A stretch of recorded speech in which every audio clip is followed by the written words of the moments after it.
Boa noite, meus amados irmãos e irmãs, que a paz do Senhor esteja com todos vocês, amém? Estamos aqui dando início a mais um culto de oração, hoje dia 20 de janeiro de 2021, e o que eu quero convidar você para abrirmos juntos a palavra de Deus no livro de Efésios, no capítulo 1, nós vamos ler do versículo 1 ao versículo 19. Efésios capítulo 1, do versículo 15 ao versículo 19. Abram suas Bíblias junto comigo e vamos então à leitura da palavra do Senhor, que diz assim: Por isso, ouvindo eu também a fé que entre vós há no Senhor Jesus e o vosso amor para com todos os santos, não cesso de dar graças a Deus por vós, lembrando-me de vós nas minhas orações, para que o Deus do nosso Senhor Jesus Cristo, o Pai da glória, vos dê em seu conhecimento o espírito de sabedoria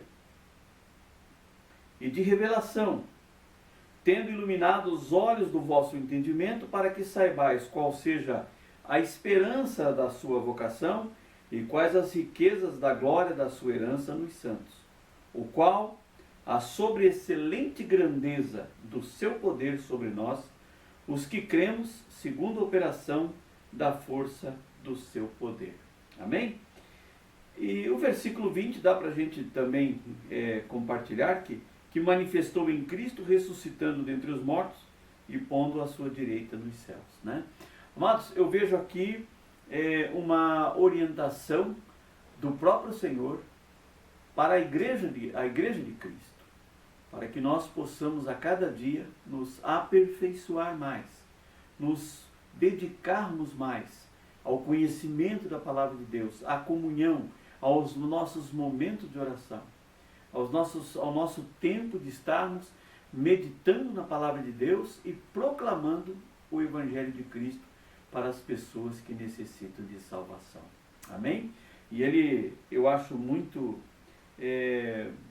bonito assim esse texto do versículo 16 que diz: não cesso de dar graças a Deus por vós, lembrando-me de vós nas minhas orações. Né? O apóstolo Paulo então falando com a igreja de Éfeso e dizendo a eles que, olha, cada vez que eu dobro meus joelhos para orar, eu me lembro de vocês.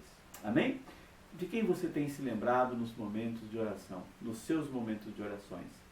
Então vamos juntos hoje compartilhar esse culto de oração, mesmo que à distância, mas estando juntos no mesmo propósito, clamando, louvando e glorificando o nome do Senhor, falando com Deus.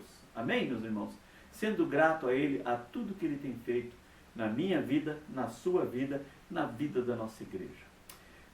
Nós vamos então orar, em seguida nós vamos ouvir um louvor com o irmão Rafael, e logo após o pastor Roberto estará trazendo então mais um estudo da palavra de Deus, que vem para nos alimentar, para que nós possamos a cada dia ficarmos realmente mais fortes no conhecimento de Deus. Amém? Vamos orar.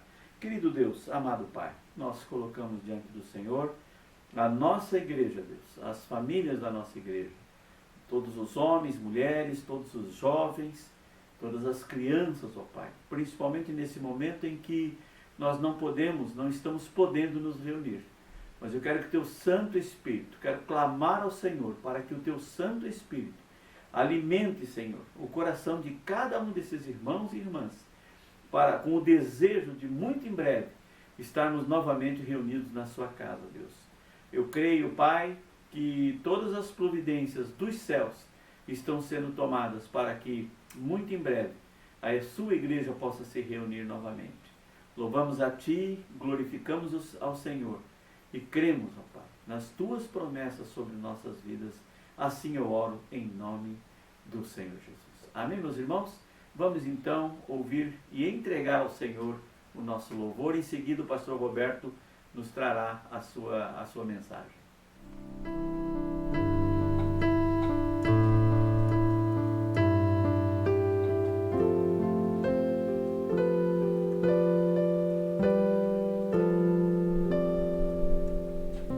Andei tão cego sem rumo certo, buscando a paz, descanso. Eu procurei por tantos meios justificar meus erros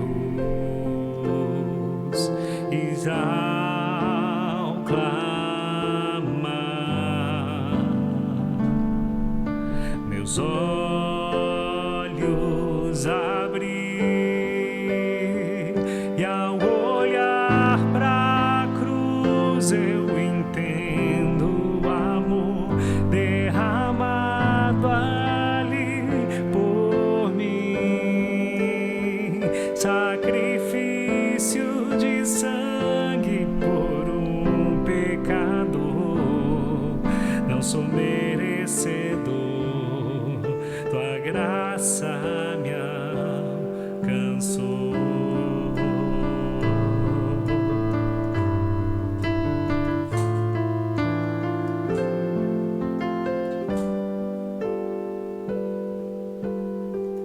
E ao ver tua glória naquele dia, me alegrarei em gratidão. Eu tocarei as marcas de vitória. Vencido é o pecado perante ti. Me prostrarei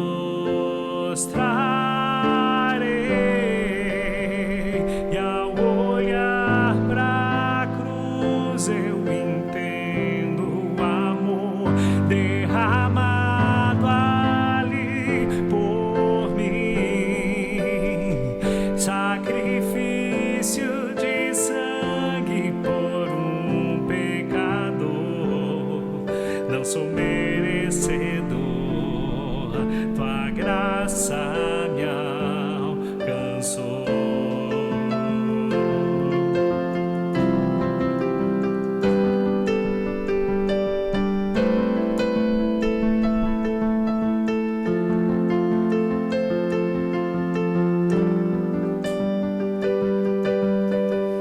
E ao olhar pra cruz eu entendo o amor derramado ali por mim, sacrifício de sangue por um pecador. Não sou merecedor, sua graça me alcançou. E ao olhar pra cruz eu entendo o amor derramado ali por mim, sacrifício de sangue por um pecador. Não sou merecedor, não sou merecedor, tua graça me alcançou.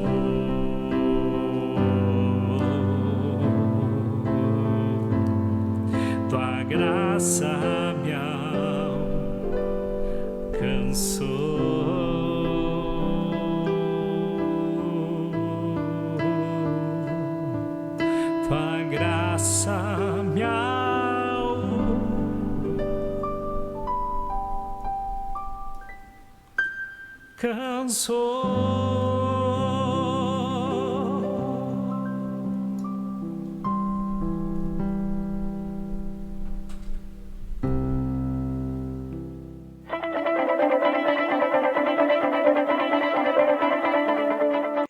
Boa noite, queridos irmãos e amigos. Nós nos reunimos aqui mais uma vez para darmos continuidade ao estudo da carta de 1 João.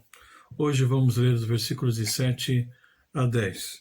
Abra sua Bíblia então comigo e vamos ler juntos o texto e compartilhar desses versículos nessa noite. Diz assim, 1 João, capítulo 3, versículo 7 a 10. Filhinhos, não vos deixeis enganar por ninguém. Aquele que pratica justiça é justo, assim como ele é justo, o nosso Deus. Aquele que pratica o pecado procede do diabo, porque o diabo vive pecando desde o princípio. Para isso se manifestou o Filho de Deus, para destruir as obras do diabo. Todo aquele que é nascido de Deus não vive na prática do pecado, pois o que permanece nele é a divina semente. Ora, esse não pode viver pecando, porque é nascido de Deus. Nisso são manifestos os filhos de Deus e os filhos do diabo. Todo aquele que não pratica a justiça não procede de Deus, nem aquele que não ama a seu irmão. Ele começa então no versículo 7 dizendo: filhinhos, ninguém vos engane. Evidentemente, amados, os anticristos que estavam negando a doutrina de Cristo, também eles alegavam conhecer a Deus, como nós já vimos. Mas, ainda assim, eles viviam na iniquidade, viviam no pecado, viviam na imoralidade. João, ele insiste em que negar a doutrina de Cristo é não ter a Cristo, né? E que, como Deus é justo, como Cristo é puro, sem pecado, né? Quem nasceu da parte de Deus possui a natureza de Deus. E como habita em Cristo, então não pode viver na prática do pecado. Os verdadeiros cristãos, eles praticam a justiça porque aquele, né, em quem eles permanecem é justo. Permanecemos em Cristo. Cristo é justo. Portanto, os seus filhos precisam ou herdaram a sua própria natureza de justiça. Então, para João, o fazer é a prova do ser. Nós não imitamos a Deus por intermédio de ritos místicos, mas pela prática da justiça. A justiça de Deus se manifesta nas atitudes de cada um de nós que somos seus filhos. Então, a maneira de conhecer os verdadeiros cristãos é pela sua conduta moral. A palavra do Senhor diz que nós não temos condições de conhecer o coração das pessoas. Somente o Senhor Jesus, somente o nosso Deus pode conhecer o coração, ver o que está por trás do coração, o que está dentro do coração, o que está nos pensamentos. Nós não conseguimos ver isso. Nós só conseguimos enxergar aquilo que está diante de nós. Então o Senhor nos dá uma possibilidade dizendo que pelos frutos você conhece a árvore. Isso está em Mateus capítulo 7, versículo 20, quando ele fala sobre o Sermão do Monte. Então, para conhecermos, pelo menos superficialmente, as pessoas, nós precisamos saber quais são os seus frutos. Então, a conduta reta, ela não produz um caráter justo, mas sim o revela em cada um de nós. Então, o nosso caráter é revelado justamente pelas nossas obras, pelos nossos frutos. Então, isso é extremamente importante, e é isso que nós vemos ele relatando aqui, João, no versículo 7. Não podemos, não devemos ser enganados. Se alguém está nessa prática, né, ou não pratica a justiça, ele diz, não provém de Deus. O versículo 8, ele diz que a natureza pecaminosa de Satanás evidencia-se por meio das vidas que a ele lhe pertencem. Ele deixou claro isso. Nós lemos o versículo 8, aquele que pratica o pecado procede do diabo, porque o diabo vive pecando desde o princípio. Então, se a prática da justiça é a imitação de Deus, a prática do pecado é a imitação do diabo. A prática da justiça, né, e a prática do pecado, né, identificam a nossa paternidade. É isso que ele deixa claro. E esse texto de João é um texto muito aberto, é um texto muito claro, sem rodeios.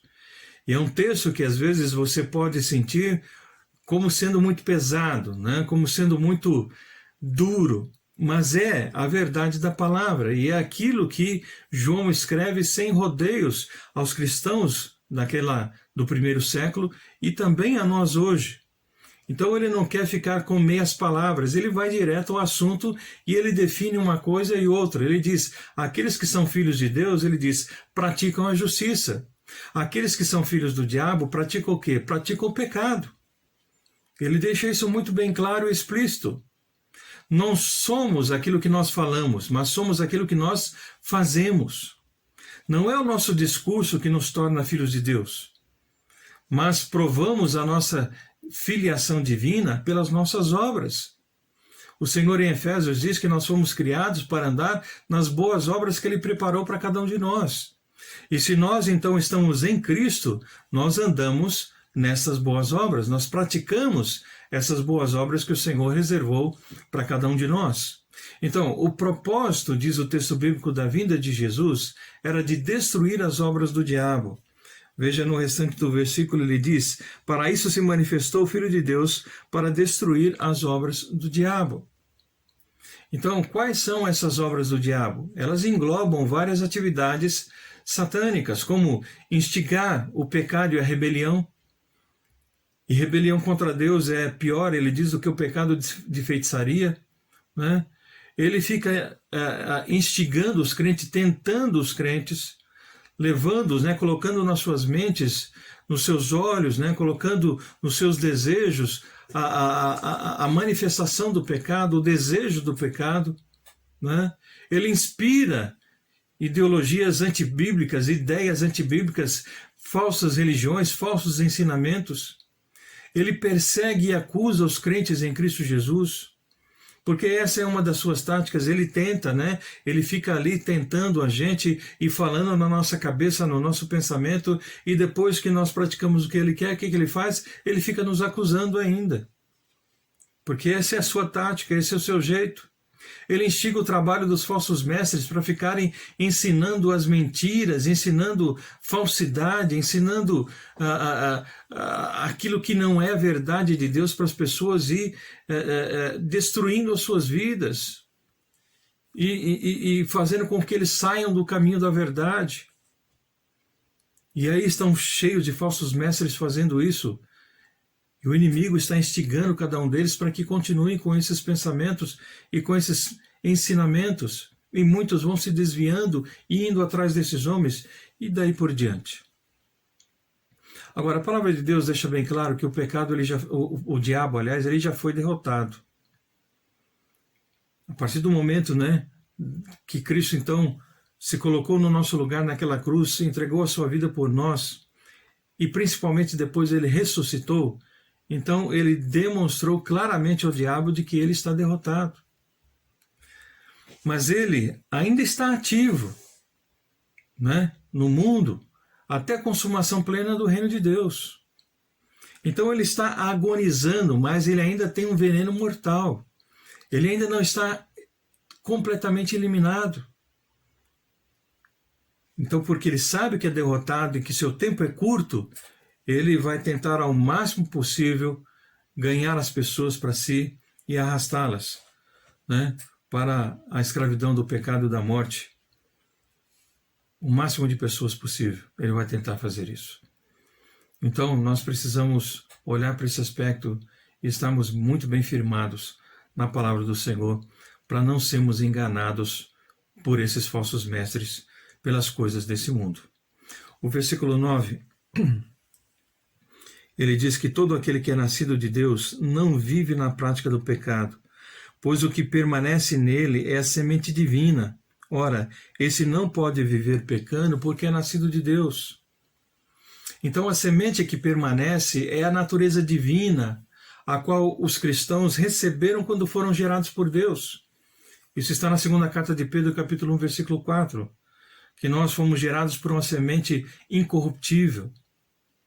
Mas a semente ela tem sido interpretada também como uma alusão a Jesus, ao Espírito Santo, às Escrituras, ao Evangelho.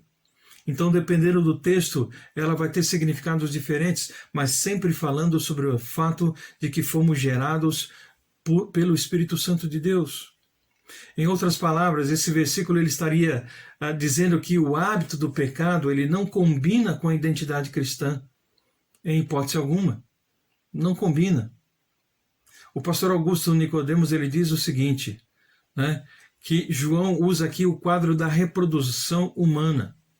O sêmen, ele carrega a vida e ele transfere as características paternas. Então guarde isso, é uma semente, o sêmen. Carrega a vida e transfere as características paternas. Portanto, os filhos, né, ou aqueles que são filhos de Deus, herdam a natureza de quem? De Deus. Herdam a natureza divina. E como decorrência, o nascido de Deus, ele não pode viver pecando porque é nascido de Deus, porque Deus é santo, Deus não peca. Ele ama o pecador, mas odeia o pecado. Então somos nascidos de Deus e Deus é santo. Portanto, devemos carregar a imagem do nosso Pai. Herdamos isso geneticamente, vamos assim dizer. E assim como o filho natural cresce então com as características do Pai que o gerou, também nós cada vez mais crescemos na natureza espiritual no nosso Pai Celeste. Esse crescimento é algo que vamos desenvolvendo dia a dia na nossa vida cristã. Então, por certo, nenhum cristão é impecável. Mas Deus espera que o verdadeiro cristão não peque de modo habitual. Isso não seja uma prática habitual na sua vida. O texto bíblico diz que aquele que é nascido de Deus não vive no pecado.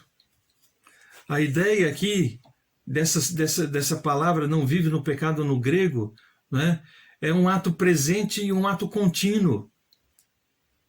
Presente está falando sobre o tempo agora, então sempre uma questão presente e contínua, não vive no pecado. Mas a declaração como um todo, ela tem duas teorias, né, sobre o seu significado que são interessantes de nós pensarmos.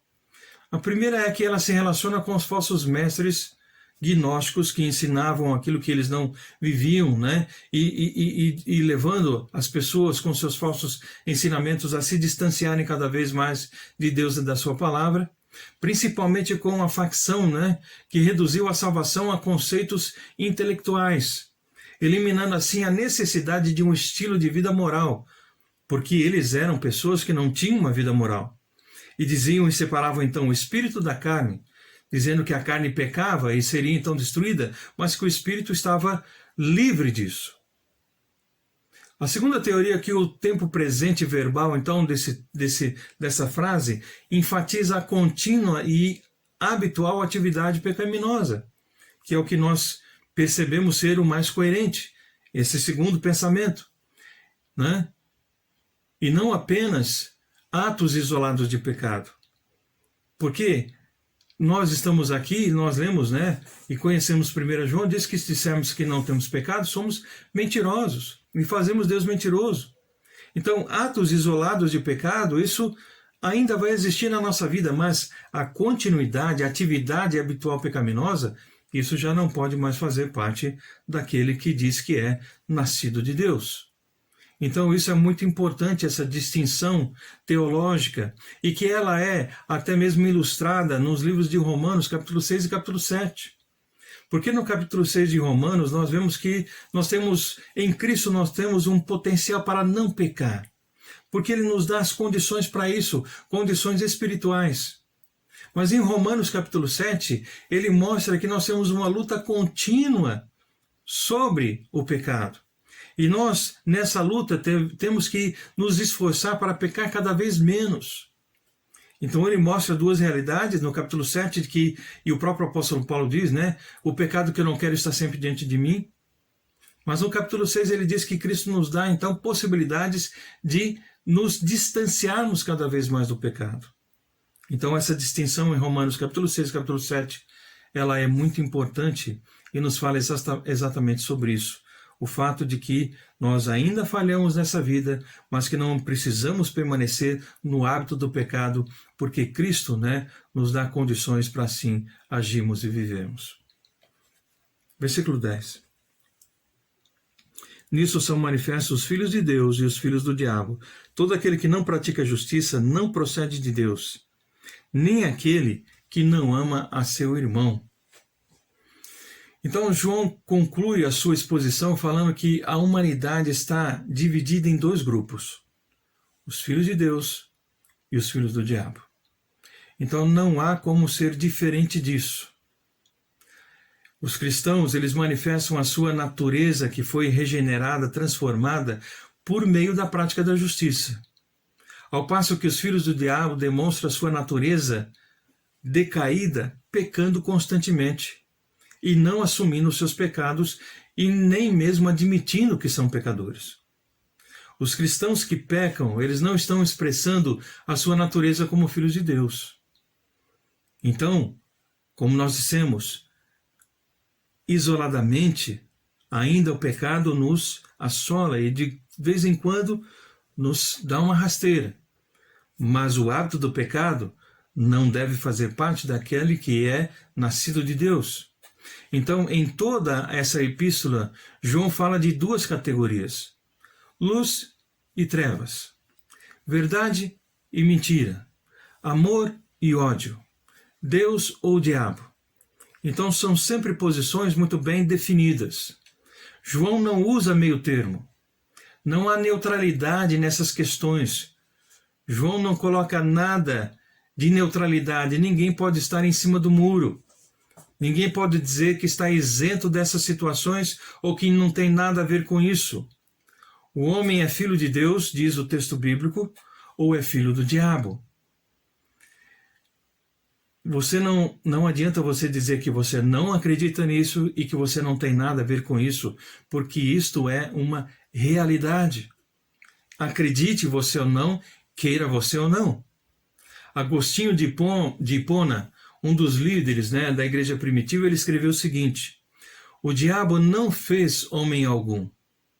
Ele não deu à luz homem algum. Ele não criou homem algum. Quem fez isso foi Deus. O diabo não fez isso. Mas aquele que imita o diabo, esse, como se tivesse nascido dele, torna-se filho dele, filho do diabo. De que forma? Ao imitá-lo. E não por ter literalmente nascido dele, mas se torna filho dele porque o imita, porque pratica as coisas que ele praticou, que pratica, as coisas que ele então induz as pessoas a praticarem. Então, um certo escritor também chamado Werner Bohr diz que não podemos pensar que na igreja estão os filhos de Deus e lá fora, no mundo, estão os filhos do diabo. Nós temos que também ser coerentes nesse sentido, de sermos alertas para isso, de termos sabedoria em entendermos isso, em visualizarmos essas coisas. Não é pensar todo mundo que está dentro da igreja, todos são filhos de Deus. Lá fora são todos filhos do diabo. João, ele estava presente quando Jesus disse aos judeus devotos da sua época, aqueles que se diziam fiéis à lei, com todas as suas realizações religiosas, morais, com todo aquele código de ética. Em João 8,44, o Senhor se vira para eles e diz o seguinte: vós sois do diabo, que é o vosso pai, e quereis satisfazer-lhes os desejos. Então o Senhor Jesus estava falando para aqueles que eram homens tidos como pessoas ilibadas, pessoas que deveriam ser exemplo, que deveriam ser imitadas. Ele diz: vós sois filhos do diabo. Muitos filhos do diabo, e isso parece duro, mas é uma verdade, porque é isso que João está dizendo. Muitos filhos do diabo convivem na igreja, ouvem a palavra, entoam os hinos, dominam bem o linguajar cristão, estão lá, mas não pertencem ao meio, ainda não se renderam realmente ao Senhor Jesus Cristo, ainda não realmente são nascidos de Deus.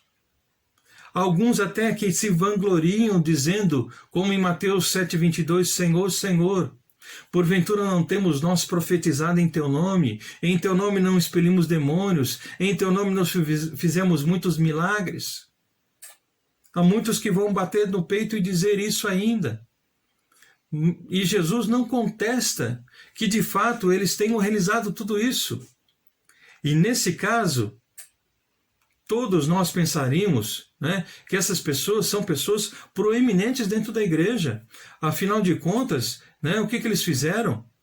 Eles profetizaram, eles expulsaram demônios, eles fizeram milagres. E aí, qualquer um de nós diria, essas pessoas devem ser pessoas proeminentes na igreja, eu quero esse tipo de gente na minha igreja, eu quero que eles sejam membros da minha igreja. Mas sabe o que Jesus responde? Capítulo 7, versículo 23. Nunca vos conheci. Apartai-vos de mim os que praticais a iniquidade. Porque isso não significa necessariamente que essas pessoas são filhos de Deus. É isso que o texto bíblico nos apresenta. E é isso que nós temos que estar sempre ligados, alertas. E temos sabedoria para identificarmos essas coisas. Aquilo que realmente é algo que provém de Deus e aquilo que não provém de Deus e que, portanto, provém do diabo. Que sempre procura imitar as coisas de Deus.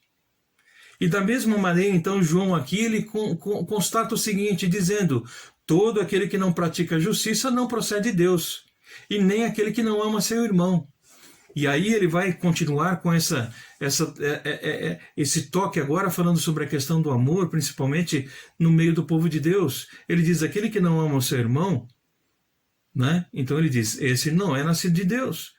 Então ele começa a colocar as questões práticas, as questões do dia a dia, na convivência.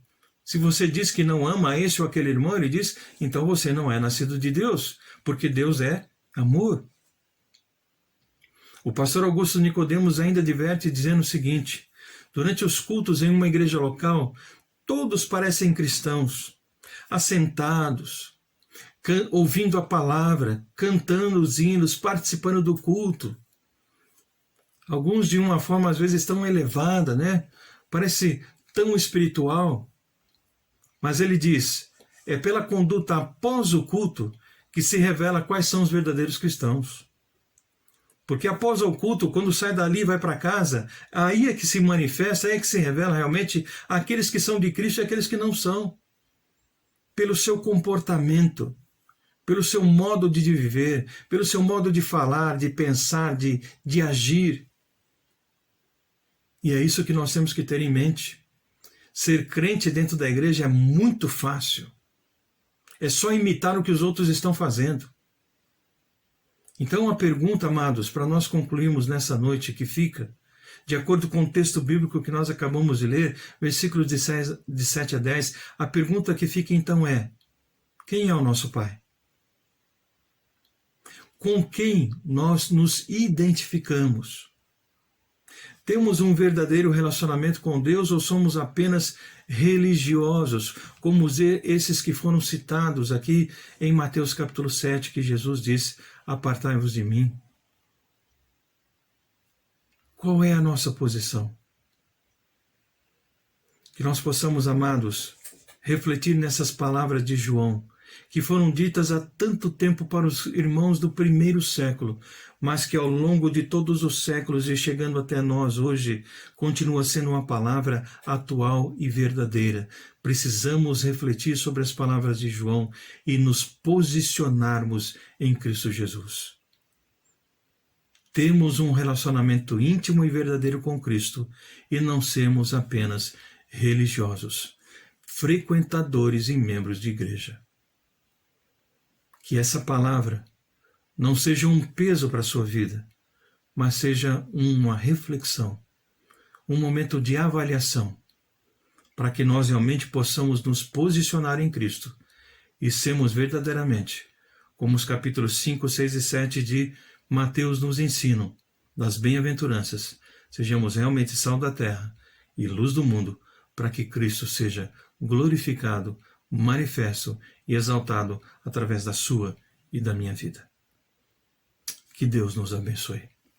Pai, nós te agradecemos pela tua palavra e pedimos a tua direção sobre nós, para que vivamos nesse mundo, de maneira que o teu nome seja realmente honrado e glorificado, que através, ó Deus, não somente das nossas palavras, mas principalmente da nossa conduta, possamos demonstrar que somos verdadeiramente filhos de Deus.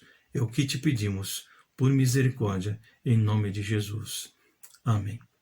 Que Deus abençoe a cada um de vocês, que tenham todos uma boa noite e um bom restante de semana, na graça e na paz do Senhor.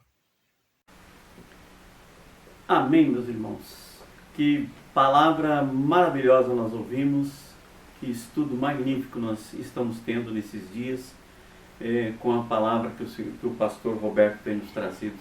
Isso é bênção para as nossas vidas, é uma maneira que nós temos de continuar firmes, né? Estudando e aprendendo para poder transmitir essas mensagens para as pessoas que precisam conhecer a Cristo. Amém? Faça bom uso do que você tem aprendido. E se você ainda não participa do café e comunhão às 8 horas da manhã durante a semana, faça um esforço, mesmo que seja para ver em outro tempo, porque fica lá registrado, né? Mas é também um ensinamento, um momento de reflexão para o engrandecimento da sua fé, do seu conhecimento, daquilo que você precisa entender para falar do amor de Deus, do amor de Cristo, da salvação em Cristo Jesus. E aproveite, nós estamos fazendo agora o livro de Gênesis, estamos no começo do Velho Testamento. Dá para irmos longe, vamos o ano inteiro fazendo esses estudos. Irmãos, olha, posso te dar a garantia de que se você começar, você vai sentir falta nos dias que nós não podemos. Aliás, não teve nenhum dia que nós falhamos, né? Mas sábado e domingo que a gente não faz, por exemplo, a gente sente falta, não é? Então venha participar conosco, que você vai ver o quanto que você vai ser alimentado com a palavra de Deus, né? Aproveito para agradecer ao pastor Roberto e a irmã Solange pelo trabalho que eles têm feito, que é muito bom, realmente muito bom. Amém? Vamos colocar então esse momento, agradecer a Deus por tudo que Ele tem feito e colocarmos as nossas necessidades, os nossos pedidos diante de Deus, diante desse Pai maravilhoso que nós temos. Amém? Baixe sua cabeça, onde você estiver, e coloque-se em oração comigo. Vamos orar. Querido Deus, mais uma vez nós nos colocamos diante do Senhor. Mais uma vez nós clamamos ao Senhor. Nós clamamos porque temos a plena certeza, a plena confiança de que a Tua palavra nos diz que o Teu coração e os Teus ouvidos estão atentos às nossas orações. Nós Te louvamos por isso, Pai. Deus, nós temos percebido de forma visível a maneira como o Senhor tem nos respondido, Deus. Nós Te agradecemos por tudo em nome do Senhor Jesus. Porque cremos, ó Deus, que tudo que pedimos é de acordo com a Sua vontade, não a nossa. Às vezes nós ficamos ansiosos com algumas coisas, mas nós colocamos a nossa confiança no Senhor, de que tudo que pedimos, Pai, é de acordo com a Tua vontade e não a nossa. Mas nós agradecemos e somos gratos por tudo que o Senhor tem feito, por tudo que o Senhor já fez e creio ainda vai fazer por cada um de nós. Nós Te louvamos porque nós oramos, clamamos, dobramos os nossos joelhos e o Senhor nos ouve. Isso é magnífico, isso é fantástico, Senhor. O nosso coração se exalta, os nossos corações se alegram, o nosso coração fica exultado com tanto amor que nós recebemos do Senhor. E nós Te louvamos por isso. Pedimos e o Senhor nos respondeu.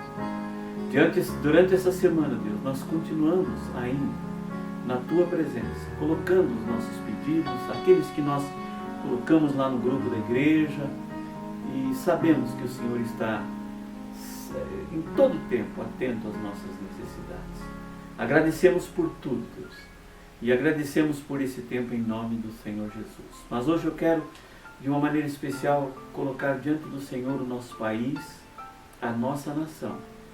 Nesse momento, Deus, em que nós estamos aí, o país está começando um tempo de vacinação contra essa praga que se assolou no mundo, a Covid-19. Deus, eu quero colocar diante do Senhor essas vacinas, ó Pai. Não importa se ela é do Butantan, se ela é da Fiocruz, se é da Pfizer, seja lá de onde for, ó Deus, mas eu quero crer e quero clamar que seja a Sua mão abençoando cada dose dessas vacinas. e que as pessoas então possam ser curadas, livradas, ó Pai, desse mal que assola, Pai, que assola o mundo inteiro. Eu sei, Deus, que tudo tem o teu propósito.